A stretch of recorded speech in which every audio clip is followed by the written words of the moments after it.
Ladies and gentlemen, please welcome for a very special presentation this afternoon, Moremi Ojudu, representing the special guest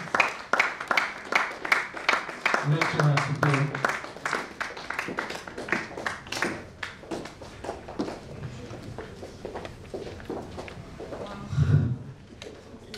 Good afternoon, ladies and gentlemen.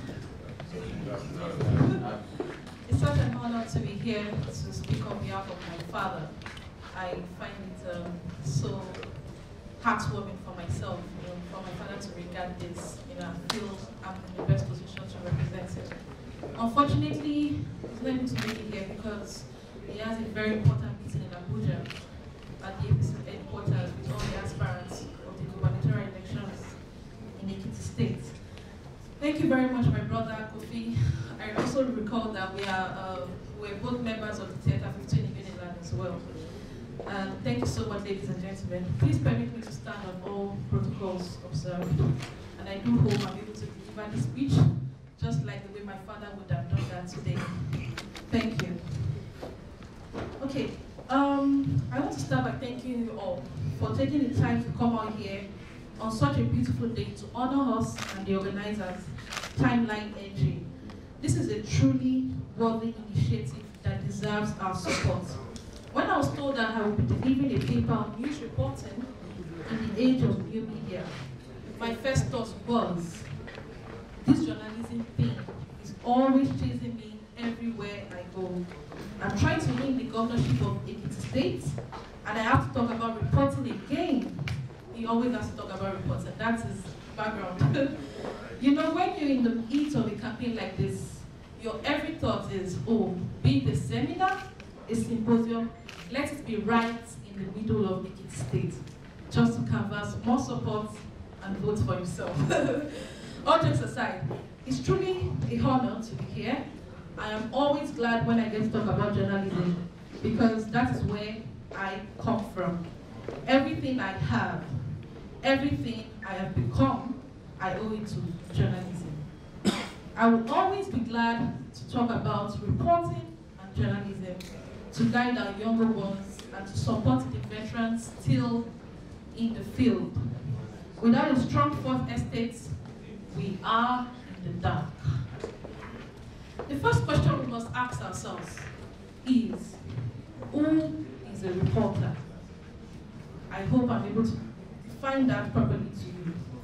It's the same question my father was asked when he started out as a reporter, and when his senior reporters once always asked them. I wasn't complicated in those days.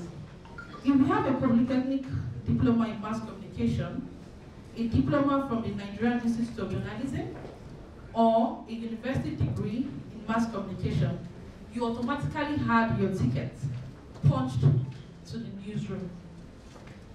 It is different today. Anyone with a website and a laptop can be a journalist because they have a blog or they have a social media platform with newsfeed. It is even easier abroad where they have modern libraries. You don't need a personal computer there. You can just walk into the library, spend a few hours, and bam, you hit up on the newsfeed. We are living in a great period. Indeed, we are. We now have a world filled with citizen reporters, and leaders cannot do so much in secret anymore.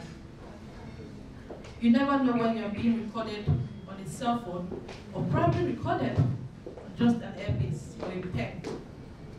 30 years ago, the Arab Spring that tore through the Middle East a few years ago would have been an impossibility. But thanks to the internet and social media, leaders are put under the microscope of billions of people at the light of this day. But with such access comes great responsibility. One of the joys of being a journalist is to hold power to the truth and to shine light in places where darkness reigns. There is a reason why there are three branches of government: the legislature, the executive, and the judiciary. There is also a reason why there's a fourth estate. Our fathers and leaders knew well the three branches were designed to check themselves. The masses had no eyes and corridors, and had no eyes and ears on the corridors of power. The press stepped into that void and have effectively policed these three branches. As we inch towards 2019, the role of reporting in this age of new media has never become more important. Apart from being the conscience of the society, the reporter must also be an educator. I have been fortunate to travel the length and breadth of this country in my careers as a journalist and as a politician. One thing I've noticed is that our people need all the help they can get, and no one is better positioned to help that media.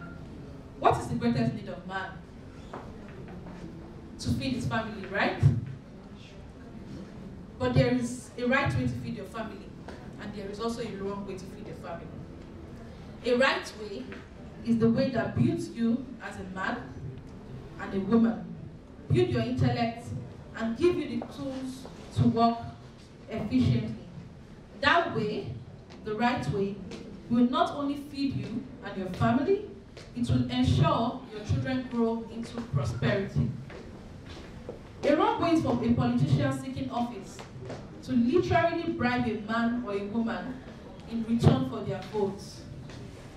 That is not only a slap in the face, that is effectively mortgaging one's own future. Think about it. When a politician buys your votes, you are indirectly mortgaging your future. You are mortgaging the future of lots of young Nigerians. Today, we are paying for the ignorance of our leaders. Today's new media reminds me of our days. We faced the worst military dictatorship in this country. Our magazine, The News, was proscribed. When we went underground with Tempo, we could have been very irresponsible and done whatever we wanted. Because when you think about it, we were outside regulations. We were the new media before there was a new media. But we chose to do what is right. We chose to remain on the side of the people. We told the truth, and we held the light of truth under the chains of the dictators. In the end, they gave up. They left, and we remained. Of course, we lost a lot. I was left dead in detention. My father was in detention for 9 good months, away from his family. I missed key moments in my children's lives. I can attest to that. It was such a painful moment for us in the family, having to have a daddy away in detention. I recall when my father came back to the house, he had grown such huge beards that my younger brother said, "This is not my father, this is Father Christmas." But what we did meant something. It was indeed a sacrifice on our parts and the parts of many others. And that is why the lives of Senator Babafemi Ojudu and a number of us and a number of our fathers like Senator Moremi Ojudu are standing today tall and honored. I said to the social media folks today, that's not my father referring to us, you are also journalists. Yes, not journalists that have gone to journalism school or trained, but technology has made it quite easy for you. You must be fair. Social media journalists, they have to be fair. And you must also shine a light of the truth. It is easy to make fast money, very easy to make fast money. But they call them fast for a reason. They go quickly as they come. And even if you acquire properties with them, your benefactors would have no respect for you. To them, you have no value and no dignity. You are like the piece of paper of the Caracella uses for our wares, disposable after use. Please permit me to take a moment from my own thoughts to indulge a number of youth here. I know there are a number of bloggers in this room. Please, we have a Herculean task on our hands in the upcoming 2019 elections. Be fair in your reporting, be true on your newsfeed, because you never know who is just following you on Facebook. There are people I talk to today because of the respect they have for me when I worked as a journalist 3-4 decades ago. I can call them and they will answer. As social media practitioners and as reporters yourself, you must ask those same questions. Would your friend take your call just after you reported a false news?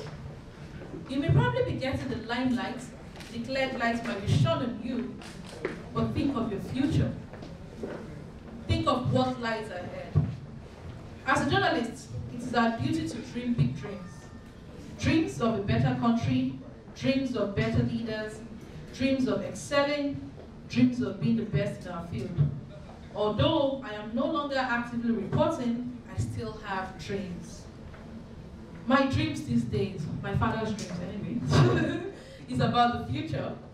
I believe our people in Ekiti State deserve the best. Let me tell you a little bit about my dream, Senator Babafemi Ojudu's dream for the future. As you know, I am running for the governor of Ekiti State. Should God deem it fit to bless my ambition and my dreams, the dreams of hundreds of thousands of Ekiti people, we will ensure we have a thriving press in Ekiti. We will not only be accountable to the people, we will open our books and offices for the press to see. Please mark that on record. This is not just empty political talk, it is real. It is time to win the hearts and trust of the people. It is time for people to know that when they select a candidate, they are doing so because they believe in him and not because of the payday they expect from him. It is time for us to break the circle of poverty. That a handout before the election fulfilled us today. It's time to teach our people how to fish with their votes. To sow with eyes and hearts open, because the right candidates in power will not feed them only at election time, but throughout his tenure. This is a promise to the people. It's a promise the press should hold on to. It's a promise we make fully aware that the only way we can make better our society is through honesty, hard work, and efficiency. And the only way the people can hold us accountable is through the media. We all have roles to play in 2019. What is your role in 2019? I represent efficiency, honesty, and I will be doing my part for the next 4 years. Thank you very much. And here is a wonderful note of advice to my young friends here. I believe in you. I identify with your struggle, and let's not keep listening to the false news out there. Let's endeavor to keep thriving, and someday, one day, God will bless our hustle. Thank you very much.